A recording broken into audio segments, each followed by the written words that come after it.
Hopefully you can't hear me munching on popcorn. You can? Okay, let me go to mute.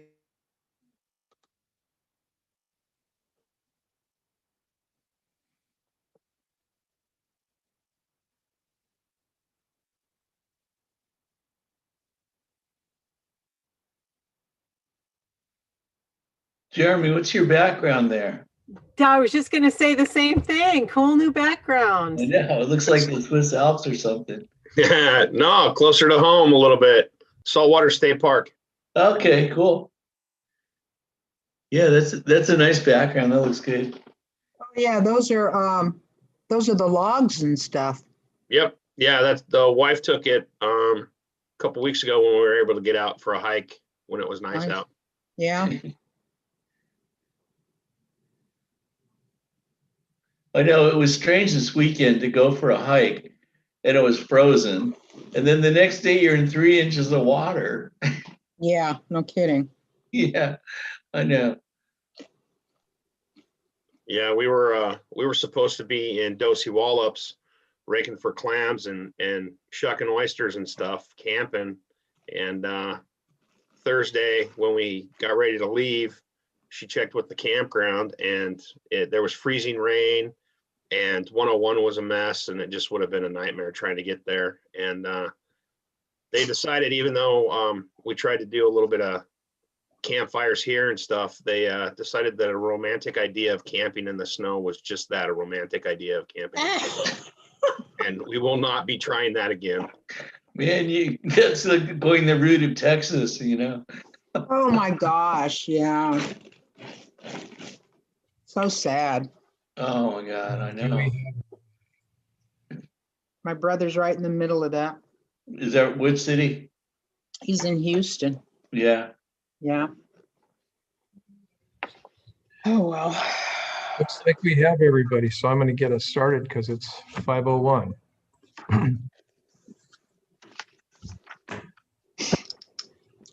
Call to order the February 18th, 2021 regular Des Moines City Council meeting. And for tonight's Pledge of Allegiance, will Councilmember Martinelli please lead us in the pledge? I pledge allegiance to the flag of the United States of America, Republic, and stands one nation, indivisible, under God, indivisible, with liberty and justice For all.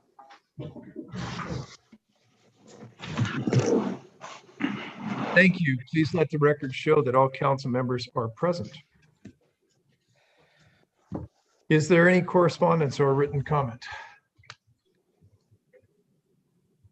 Yes, Mayor, we have received the following written public comments. Darylyn Black, proposal for hazard pay for certain workers. Elizabeth and Malcolm Byrne, City Council and Committee meetings. Tad Doviak, paving residential streets. Delilah Flynn, the Masonic Home. Barbara McMichael, Port of Seattle purchases washed-out property. And Evan Rhonda Tustin, do not demolish. And that concludes public comment, Mayor. No one has signed up to speak, correct? Correct. Thank you. That takes us forward to our administration report. And so I will turn the microphone over to City Manager Michael Mathias. Thank you, Mayor. Good evening, everyone. First of all, we had intended to do a finance preliminary 2020 close with our finance director, but due to a number of circumstances and some workload issues, we're going to put that over until early March meeting. There's just briefly, let's see, Recology has had, let me just read to you so I get this correct. Sorry. Yeah, we were notified on Tuesday that they were notifying their customers that a ransomware attack had occurred. This information is posted on the Waterland and B-Town blog. Their press release has been posted to the city's website, and apparently they will be in touch with their customers as they are able to within their time frame. You have a recommendation in your packet for, we're reformulating membership in our START, which is the Airport Aviation Roundtable for Stakeholders. And as everyone knows, I think that we had withdrawn from START along with Federal Way and Burien due to the manner in which the port had conducted some business associated with the SAMP that they had stated they would not conduct in that manner, and then they did. We went through a fairly long process for almost a year and a half, meeting with the port. I know the mayor and I had several meetings with their leadership. I think at one point, Stephanie Bowman and Ryan Calkins were in the discussion with the electeds and mayors. And having worked through a number of issues with the port, with the airport, Lance Little, couple of significant things happened. One, they established a steering committee of the city managers who will meet before START meetings about a week in advance to mutually agree on the agenda, which is not something that had happened previously. They changed facilitators, which was one of the issues that we were insistent upon and are glad to see. And so now they've reformulated START. We've been participating both on the Noise Committee, which is a subcommittee of the START, and also the Federal Legislative Policy Committee. I know that Councilmember Buxton has attended several of those with Adam Smith, I believe, and with Jayapal. And so we're moving forward with that. And the way it's formulated is that the city manager or somebody from the city administration has a role. Do not appoint electeds. And so now we're reconstituting our membership. And so you have in your packet application from Mr. Peter Phillips. Peter is associated with the city. He does our city currents. He recently bought and moved his business to Des Moines, so he would qualify as a business owner. And he's been helping us with our passenger ferry service. So the central theme with Peter is mobility. And that's personally and professionally. It's all about access and the sound and ferry service. And Peter's just a very confident guy, lives in Normandy Park, was interested in the START in terms of Normandy Park's participation, and now is able to apply as a member for us. So if I would hopefully entertain a motion from the council to appoint Peter to the START. I'll make the motion to appoint Peter Phillips to represent the city of Des Moines on START. Second. Okay, I have a motion by myself and seconded by Councilmember Bangs. Is there any discussion? Councilmember Harris. This is a bad idea, and it is essentially,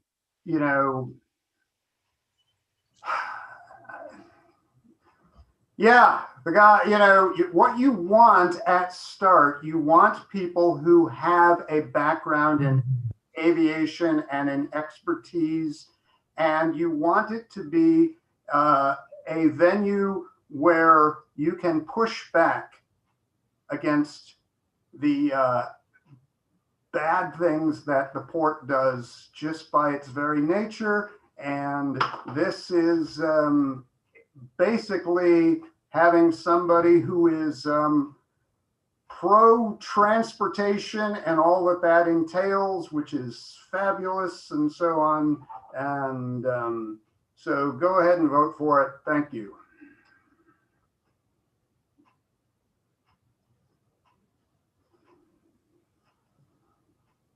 Is there anyone else? I see Deputy Mayor Mahoney.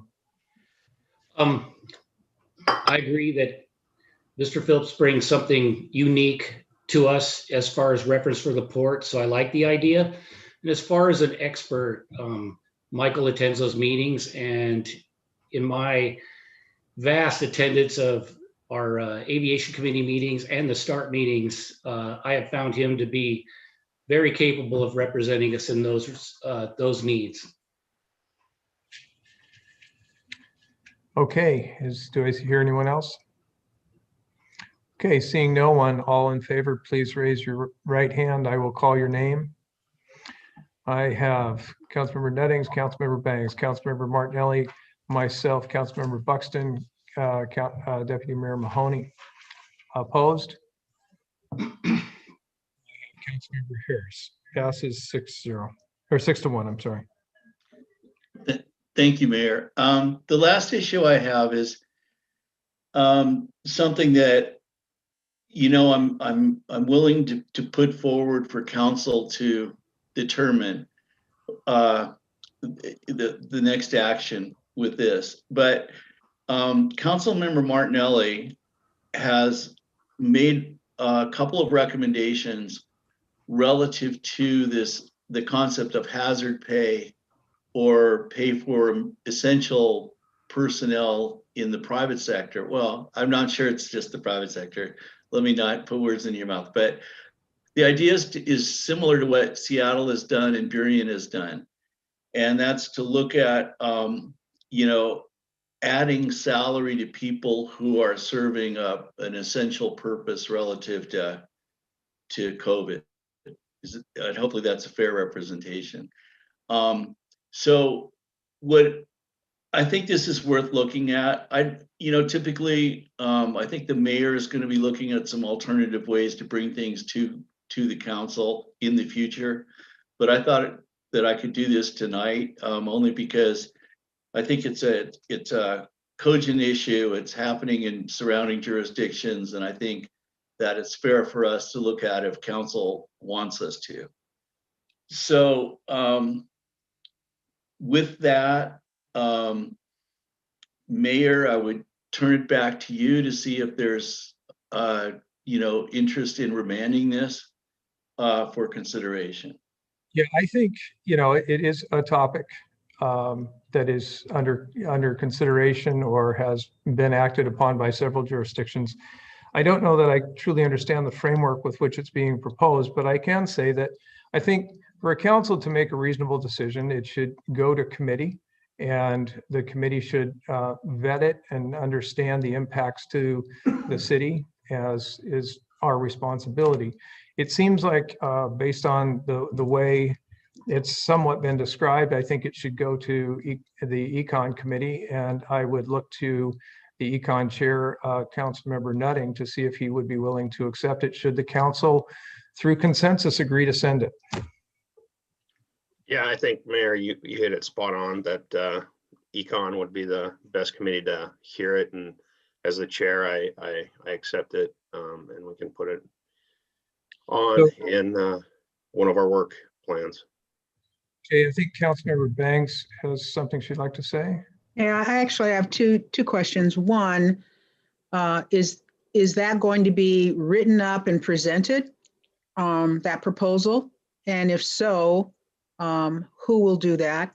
And number two, I think some of the issues that need to really be explored is what's going on right now in those cities that have passed that emergency hazard pay. There are lawsuits.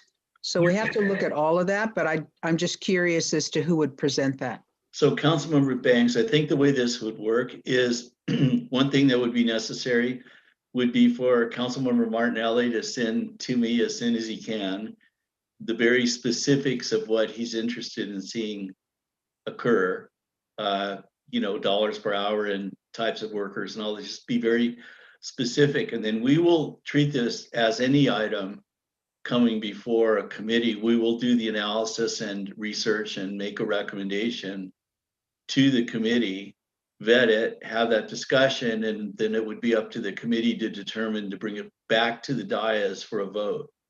And we're kind of relying on the expertise of both the Economic Development Committee and also staff, and we'll reach out as we need to other cities or however way we can provide for you the best analysis of value and impacts associated with the proposal.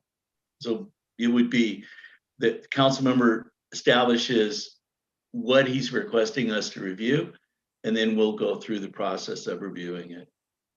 So Thank you.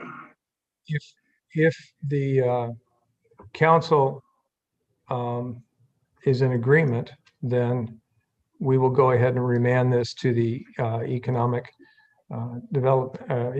Development Committee. Is there concurrence? And let me just say, if you agree, let me look at it this way. Is there any disagreement to send it to Econ? I see Deputy Mayor Mahoney's hand. The only thing is, and I'll be glad to submit them as well, unless you want me to speak about him here. It's the same kind of concerns that some of them that Councilmember Bangs brought up. I want the committee to look at the extent of this, the impacts, et cetera, how it might affect our future down the road. As long as it's complete, I'm okay. And if I can, I'd like to submit with Councilmember Martinelli with a plan. I'd also like to commit a list of concerns I have as well. If that's acceptable, then I'll support it. Councilman Deputy Mayor Mahoney, I think the way that it works typically would be that, it's fine for you to have concerns, and you're certainly welcome to talk with me at any point and to see, we can compare what we're doing versus what your concerns are. But I think the way it would typically work is we'd vet it in economic development, bring forth all the issues. There are legal issues associated with this, there are financial issues, there's kind of the impacts of their impacts to workers that would benefit, and then there also are workers potentially that will not benefit. So we would try to do a very comprehensive look at it. So we're willing to entertain your concerns, but I think if it goes to economic development, then it's the province of the Economic Development Committee and the chair as to what happens next. Gary, just follow up with you. If I could, the purpose of remanding to committee is so we can get the basis of the discussion and some real information covering both sides of the proposition. You're looking at, as City Manager Matthias explained, you're looking at one side of it, but you also need to look at the other side of it, the businesses involved and everything, and just really understand the impact. So when the information comes back to council, if it comes back, it would come back as a presentation. We would have our discussion. We would look at any additional concerns, and we would, the council would have to make their decision. But it would come back to the body of 7 to make that decision. So I see Councilmember Harris. Yeah. So should we, I'm just asking a question, should we not have some form of formal motion as to what the work product coming back from the Econ Committee is going to be? I mean, my assumption is that it would come back as a resolution to be voted upon, correct? Well, I don't know exactly what form it would come back in because I haven't seen the initial form of the proposition. Well, And right now what we're doing is, as City Manager Matthias explained, it would, Councilmember Martinelli will provide him with that information. The city will talk with the chair of Econ to get it on an upcoming agenda. We will go through this, and then it would, however it bakes is what it will result in coming back. And that's what the council would have to deal with. City Manager Matthias, yes, go ahead. Sorry, no, I'm just saying, that I think the importance of having economic development vetted, and it's like a shorthand. I mean, if the committee feels it's a valuable undertaking, then it comes to council with a strong recommendation to take action. But I think in fairness, that may or may not always be the case. And I don't think you can, kind of foreclose on the outcome before you've gone through the process. Exactly. Councilmember Harris? I would just say that having sat through over 7 hours of deliberations by the city of Burien, my hope would be that whatever came back from the Economic Development Committee would be formalized such that it could be disposed of, fairly economically.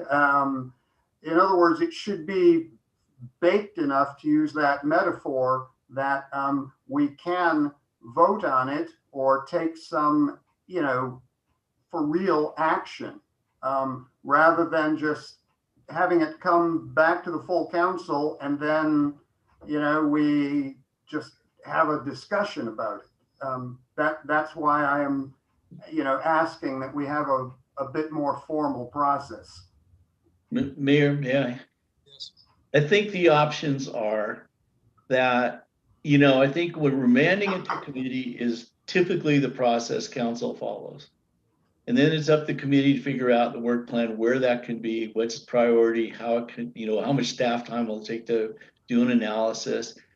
And then I think at that point, basically, either it comes vetted back to the council, and I can't recall a time since I've been here that a committee made a recommendation to the council that wasn't accepted, because that's the purpose of having the committees, is to vet the issue, right? And so I think to make a presumption that somehow that process is not the appropriate process, that's kind of how it's done. It will come back, and if it comes back, I would say there's very high likelihood of it passing. And if it doesn't, the committee says, no, we can't really, support this, then it may not come back. That's the way it always works. But as I'm saying, when committees take these things up, typically they come back with a positive recommendation. So at this point, is there consensus? And it looks like there is, to send it to committee, and it would go to economic development. So, and City Manager Matthias has laid out the process as to how Councilmember Martinelli can get the information to him. And then the city manager and the chair of econ will work to get it on an upcoming agenda. Okay, so when I asked, is there anyone opposed to sending it to committee? I didn't see any hands. If I will ask one more time, although just to make sure I have this right. This is just consensus. Anyone opposed to going to committee with this idea? Okay, seeing none, the process will move forward. Yeah, Mayor, one last comment. I just want to say, this is not something we're going to do repeatedly from probably admin. I think there's some other ways on the agenda these considerations can occur.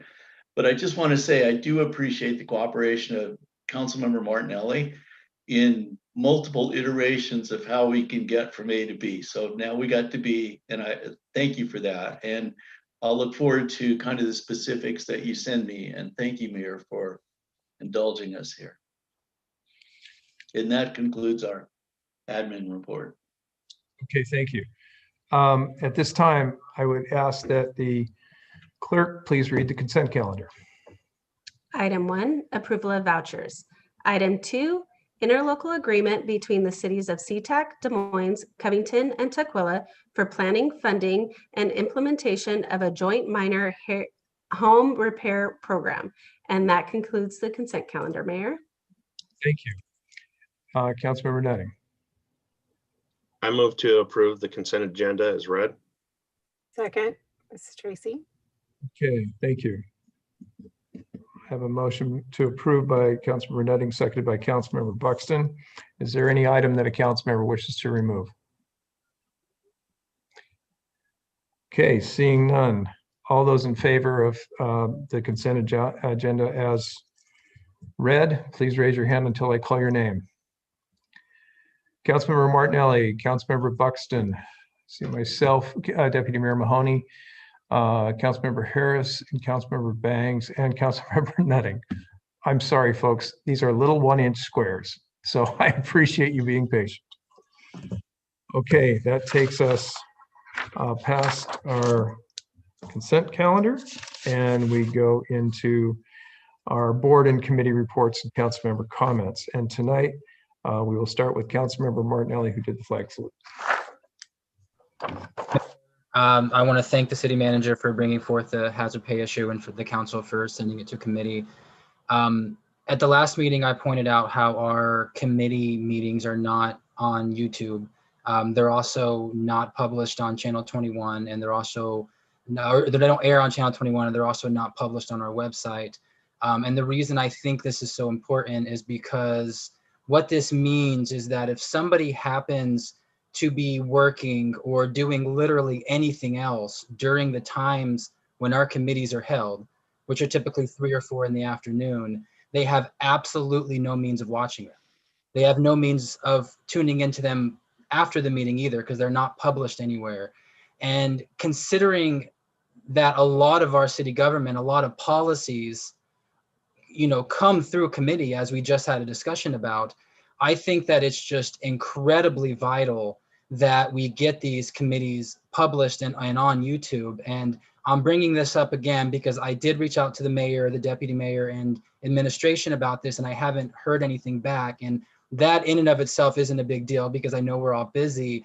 But I do want to say that I will probably, week in and week out from here on be bringing this up because I think it's that important of an issue. And I think that the public just really deserves every opportunity to tune in to these committee meetings because, as I mentioned, they're just so important. They're as important in many ways as our actual council meetings are. And, I understand that it's probably just an oversight and that, honestly, I'm disappointed in myself that it took me being a year in office to just click how important it is that we get this done. So, I'm not blaming anyone for it, but I do just want to point out that I think it's really important. And I think we really should make an effort to do this. And, as far as finances and logistically speaking, it would not be very hard. It would take some time, but I think that whatever it would take is worth it, just for transparency's sake and just for the public's sake. And that's all the comments I have for today. Thank you. Committee meetings are open public meetings, and so I don't know what the technical challenges to doing that would be, but I would, I think I would ask that the city manager look into that, and he's got his hands up. So we'll see. So Mayor, yes, we did get the request. We did do some research. We haven't reported back to you as it's not complete. We discovered a couple of interesting things. For example, Burien does not have committee meetings, council committee. They have a different format depending on each city. The technological challenge, which is not to say it can't be met, is that typically we've held these committee meetings in conference rooms that don't have the Zoom facilities. And so that's not to say we can't change that, but we did, just so you know, we took your comment seriously. We did do some research and we have not yet completed the research. And I'll ask Bonnie, do you want to add anything? I agree with you, Michael. Prior to COVID, we were in conference rooms and we didn't have any cameras. So we only did the council meetings. Moving forward and trying to figure out this COVID or videoing for COVID, we didn't think about the committee meetings as well. So we did the research. We're still working through it and figuring it all out. I appreciate that. Thank you. I think I just figured out how to control that feedback. Really? Good. Thank you. No, I have a little dial here, and if you turn it, for some reason, it helps. So we'll see what we can do.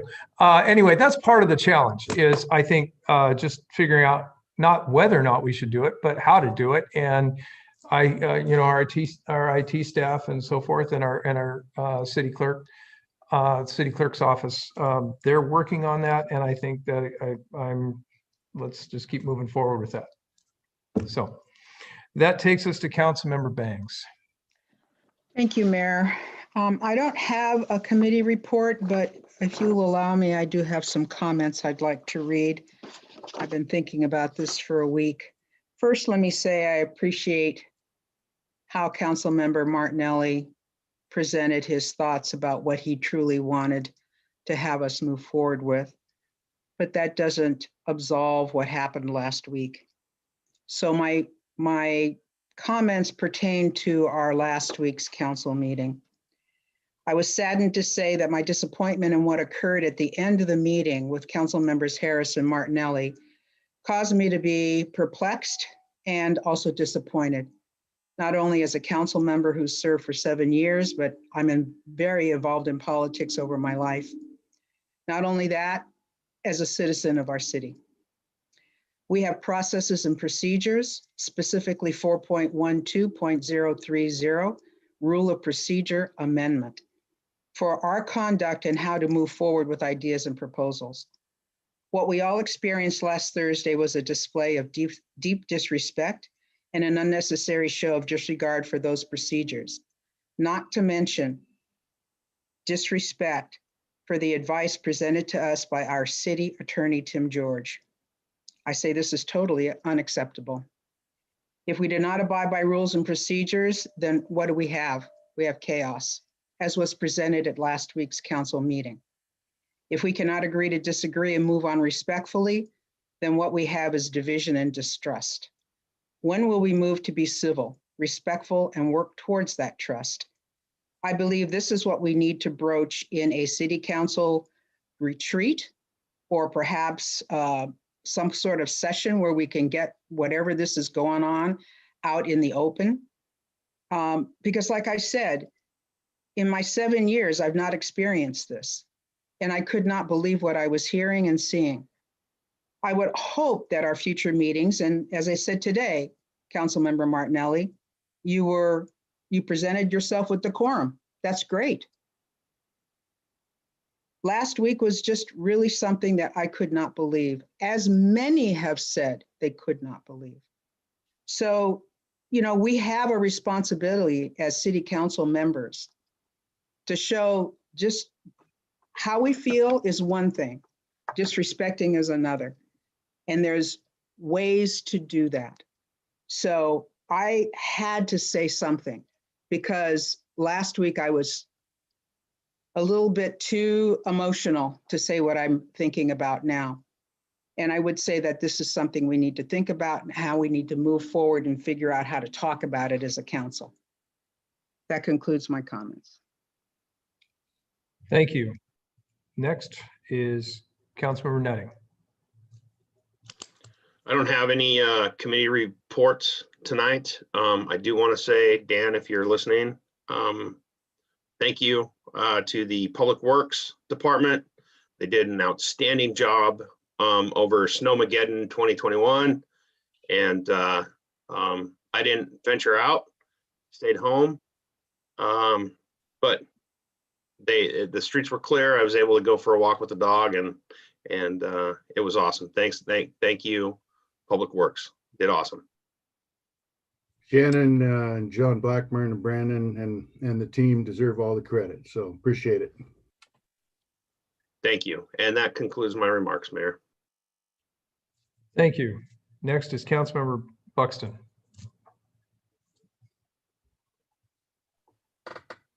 Thank you, Mayor.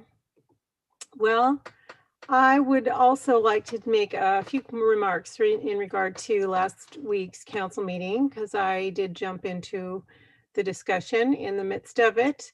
I made an erroneous motion to dismiss to executive session. Just want to clarify, this would have been permissible only if the discussion were about a limited number of subjects outlined in RCWs. However, none of those subjects were under discussion. We were just in the midst of a difficult interchange with another council member. So members of the public often ask me two things, well, of late. Why is the council so mean to JC? And why don't you say something? Well, three reasons I don't say something or haven't yet is I have agreed with the information, but not always the process. And I have felt sorry for Councilmember Harris. Second, I'm chiefly a collaborator. That's my chief characteristic almost in my life. And I've worked hard to preserve my professional relationship with all my colleagues. And lastly, Councilmember Harris has, as Councilmember Harris has recently pointed out, airing these things in public is generally not good for the community. But I have reached a little bit of a tipping point personally and professionally. So I'll just move forward here. It is also not good for the community to receive one-sided dialogue on issues via an open platform that's not subject to the OPMA, Open Public Meetings Act, and does not allow for opposing and defending comments. A blog, for instance. Public written content that mocks, disparages, uses, or misrepresents me, my colleagues, or the city staff is unproductive. It breeds mistrust and will drive a wedge between possible partnerships that could move issues forward, citizens' concerns forward, and policy forward. Professional confidentiality means just that. A professional person honors their position by honoring all people, regardless of their position or condition. Confidentiality means you don't talk about it.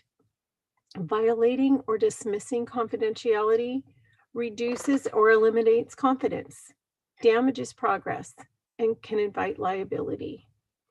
When professional conversation is required, the insertion of sexual innuendo and references are humiliating, can generate fear or disgust, and will greatly reduce the ability of especially female colleagues to collaborate with trust.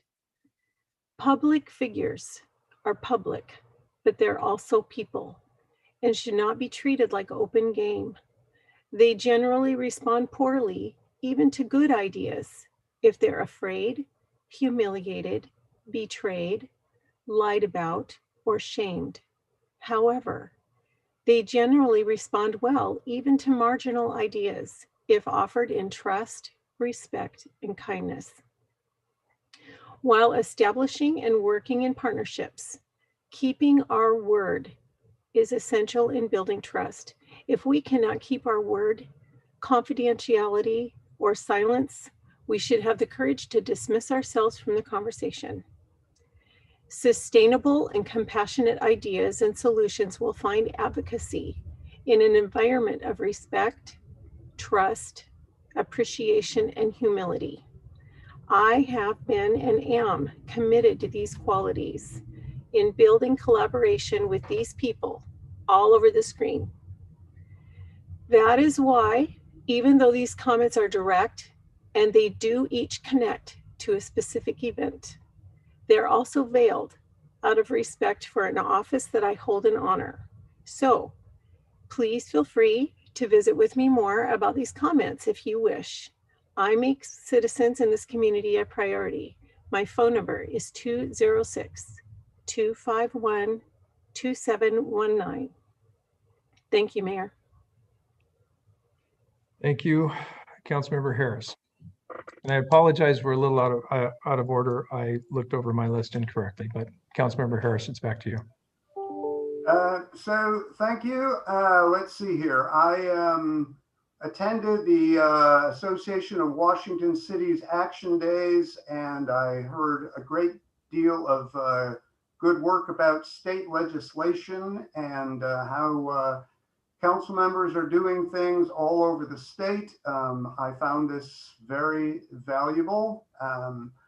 I attended the Water District 54 meeting yesterday, and they have refinanced their bond and are moving ahead immediately with redoing 8th Avenue between 223rd and 227th, which is long overdue. Let's see here. I want to echo Councilmember Martinelli's comments. The committee meeting should be open to the public, and we should welcome public comment at those meetings. We've had essentially 0 people show up for council meetings now for quite some time, and I think we need to make an active effort to engage with the public to get them to participate. I will say that regarding the committee meetings, if I had my druthers, and I hope that my colleagues will consider this, I think the meetings should be spaced out a bit more. I know that at both today's Environment and Transportation Committee meetings, they easily could have gone on for another half hour. They feel very rushed. There doesn't feel like there's enough time to really, this is deep material that we're engaging in now. And if there was a way to make them spaced out a bit more so that they weren't just, you know, constantly under time pressure, I would welcome that. Let's see here, the START thing, yeah. START has drifted so far from its original intent. Good luck, but it is, we have, all of the cities have plenty of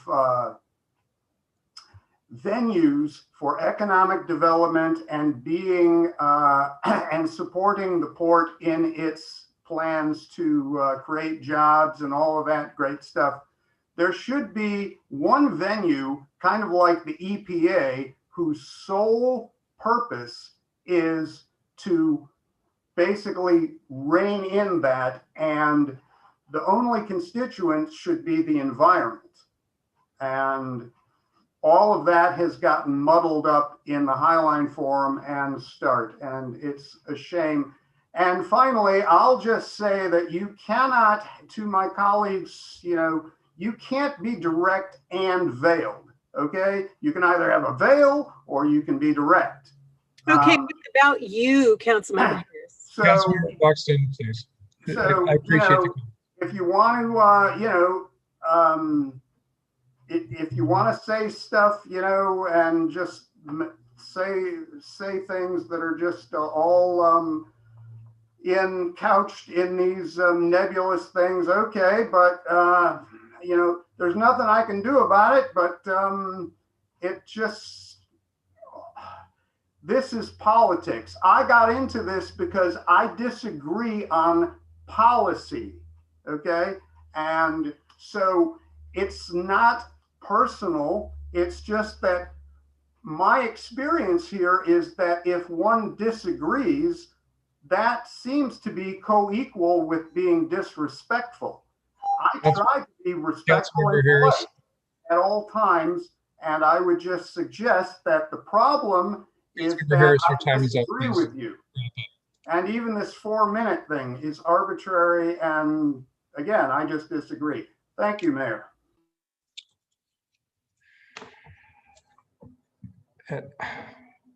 Deputy Mayor Mahoney. Thank you, Mayor. Really quick, I attended the Regional Transportation Board meeting on Tuesday, and I will be the new chair of the skateboard effective next meeting. I'm excited about that opportunity to lead that group. I also on Tuesday attended the DDM meeting. They were discussing several of their options for events and are in plan A's and plan B's and are eager to have a conversation with the city in the future, near future. And then I want to thank the road crew as well. And then Councilmember Harris, I've been nothing but straight with you. I think I've read your blogs, I've read your comments. And honestly, Councilmember Martinelli, to the same extent, I think some of your stuff is borderline municipal QAnon stuff. I think the facts are missing often. In some cases, things are created in error or fabricated, like emergencies for the food bank, et cetera, that don't exist. And it's ridiculous, flat out. That's what I got. Thank you, Mayor. Thank you, Deputy Mayor Mahoney. I guess what I'll say with respect to the conversation that's gone down the pipeline is, folks, there are ways to disagree without being disagreeable. And I think people just ought to think about that. From the committee standpoint, there was a transportation committee meeting tonight. And that lives in the realm of Deputy Mayor Mahoney. Did you overlook that, or would you like to? I don't want to take the chair's position. Mayor, but I'd be glad if you take it. Well, in a very straightforward way, I'll say we got an update on Sound Transit and the work that they're doing. And we also had a transportation CIP update. So I'll just keep that very light. I'll also note that there was an environment meeting tonight. And we had a lot. We covered the WIRA 9/7 habitat update. The WIRA, it's WRIA, is the water resource inventory area that we are part of, dealing with the Green, Duwamish, and Central Puget Sound watersheds. We had a presentation from Lauren Reinhold on that, and some additional input from Ben Stryker. Then Tyler Bleakley and I believe Ben again talked to us about the NPDS program updates, and that's the National Pollutant Discharge Elimination System. What I'll say about the WIRA 9 is there were several projects reviewed, all having to do with creeks that go through Des Moines. There was one impacting McSorley Creek and the Saltwater Park Estuary Development. There was one that addressed the Macy Creek Pocket Estuary and Fish Passage Project, and that's on the south end of the marina. And then the Des Moines Creek Estuary Project that goes through our Peach Park. And with NPDS, there was a lot that went through, but since this has to do with pollutant discharge and elimination, there were a number of topics. I'm just going to hit the high level, and that is stormwater planning, public education and outreach, and involving stewardship programs and people being aware that your drains lead to Puget Sound. And there are some decals that you've probably seen them if you've been out walking. They're not brand new. It says Puget Sound starts here. They're also addressing public involvement and participation. The mapping of our stormwater assets within the city, illicit discharge detection and elimination, controlling runoff from construction sites, and public operations and maintenance, as well as source control for existing development. That's the drains that are around fueling stations and things like that that have the opportunity to create leakage into the system. So with that, that completes my report, and we are at the end of our meeting. Our next meeting is set up for March 4th, 2021. And with that, I ask for a motion to adjourn. I see Councilmember Nutting. So moved. Second. Motion made by Councilmember Nutting, seconded by Councilmember Bangs. All those in favor, please raise your hand until I call your name. Councilmember Bangs, Councilmember Nutting, Councilmember Martinelli, Councilmember Harris, Deputy Mayor Mahoney, Councilmember Buxton, and myself. And with that, we are adjourned. Thank you.